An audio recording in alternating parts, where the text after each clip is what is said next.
Assalamualaikum warahmatullahi wabarakatuh. Perkenalkan, nama saya Indra Saputra Purba dengan NIM 119207 11491. Adapun tujuan saya membuat video ini untuk memenuhi tugas mata kuliah Hukum Laut dengan dosen pengampu Bapak Darwis SHI SHMH. Baik, langsung saja. Adapun materi yang pertama itu adalah garis pangkal.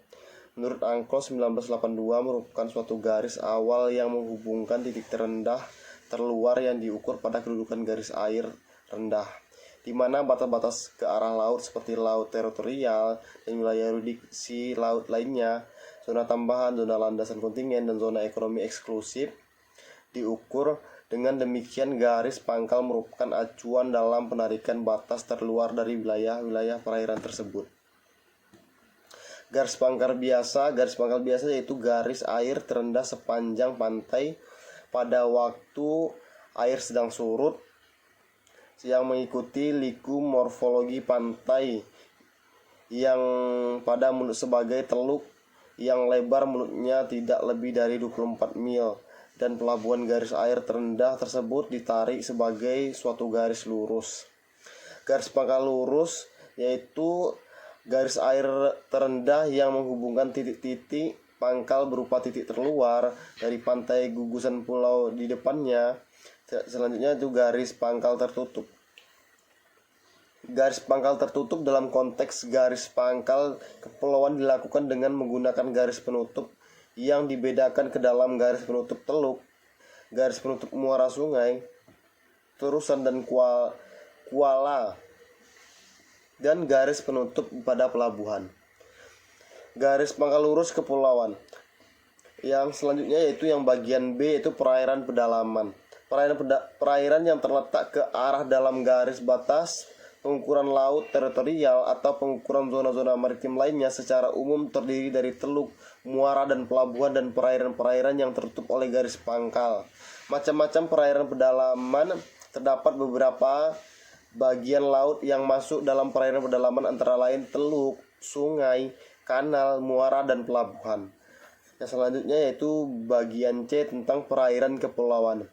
Perairan kepulauan, negara kepulauan berdaulat penuh atas perairan kepulauannya tanpa memperhatikan kedalaman atau jaraknya dari pantai, dan kedaulatan penuh tersebut meliputi ruang udara dari atas perairan kepulauan, juga dasar laut dan tanah di bawahnya, dan sumber kekayaan yang terkandung di dalamnya.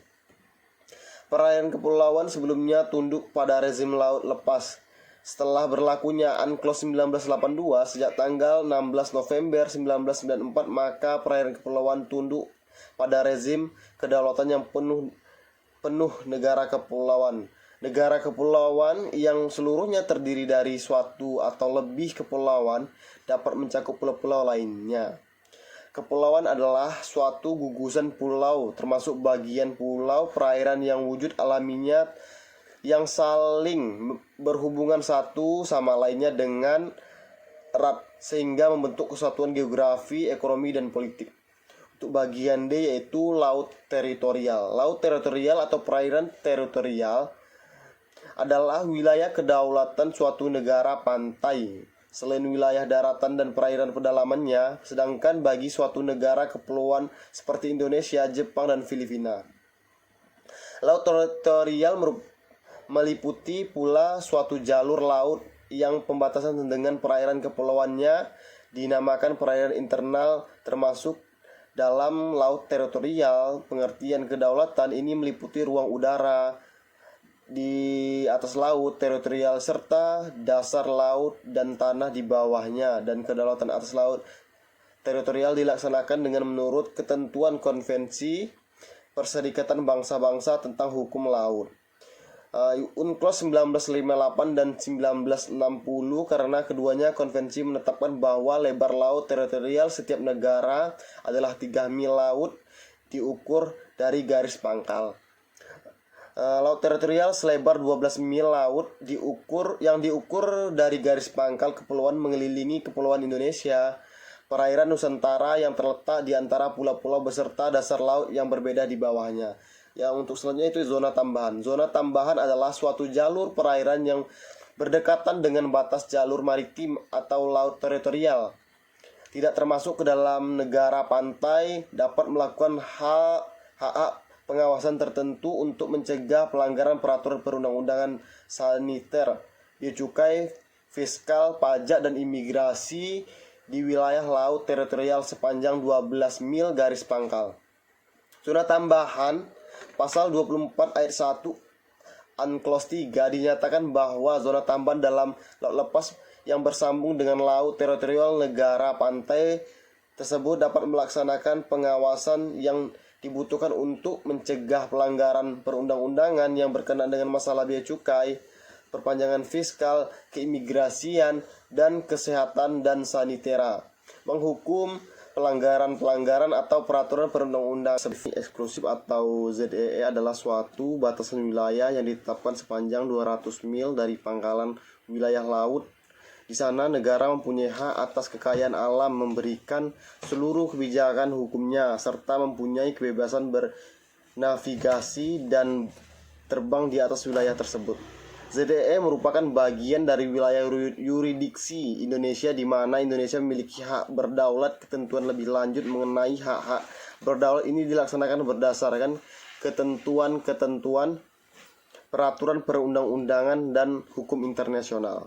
Prinsip-prinsip dalam zona ekonomi eksklusif atau ZEE ini dalam melaksanakan hak-hak dan memenuhi kewajiban berdasarkan konvensi ini dalam zona ekonomi eksklusif.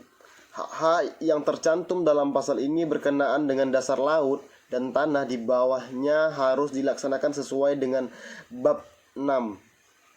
Selain pasal itu, pasal 6 angka 1 Unclose berbunyi, negara pantai harus menentukan jumlah tangkapan sumber kekayaan hayati yang dapat diperolehkan dalam zona ekonomi eksklusifnya.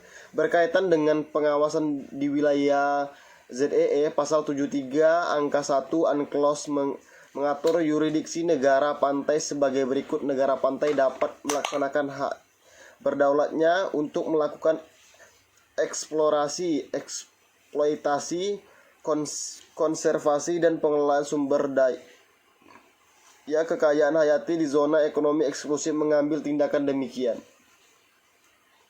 termasuk menaiki kapal, memeriksa, menangkap, dan melakukan proses peradilan sebagaimana diperlukan untuk menjamin ditaatinya peraturan perundang-undangan yang ditetapkan sesuai dengan ketentuan konvensi ini. Yang selanjutnya yang bagian G yaitu laut lepas. Laut lepas adalah suatu bagian dari laut yang tidak termasuk dalam zona ekonomi eksklusif, laut teritorial atau perairan pedalaman suatu negara, atau dalam perairan kepulauan suatu negara kepulauan. Hakikatnya, laut lepas hanya dapat digunakan untuk tujuan damai dan tidak ada negara pun yang berwenang menerapkan kedaulatan di atas wilayah laut lepas. Asas dasar laut lepas yaitu re nullius, bahwa laut lepas adalah bebas karena tidak ada yang memilikinya. Yang selanjutnya adalah res communis, bahwa laut lepas adalah milik bersama karena itu negara-negara bebas menggunakannya. Yang selanjutnya adalah sebagai bagian dari domain publik internasional, sifat kegunaannya laut dapat digunakan untuk kepentingan bersama masyarakat internasional. Prinsip-prinsip laut lepas, prinsipnya setiap negara memiliki kebebasan di laut lepas yang mencakup kebebasan berlayar, kebebasan penerbangan, kebebasan untuk memasang kabel dan pipa bawah laut, kebebasan untuk membangun pulau buatan berdasarkan hukum internasional, kebebasan untuk menangkap ikan berdasarkan hukum internasional, kebebasan yang terakhir yaitu kebebasan untuk melakukan riset ilmiah berdasarkan hukum internal. Mungkin cukup sekian pemaparan dari saya, semoga bermanfaat bagi kita semua. Saya akhiri, wabillahi taufiq wal hidayah. Wassalamualaikum warahmatullahi wabarakatuh.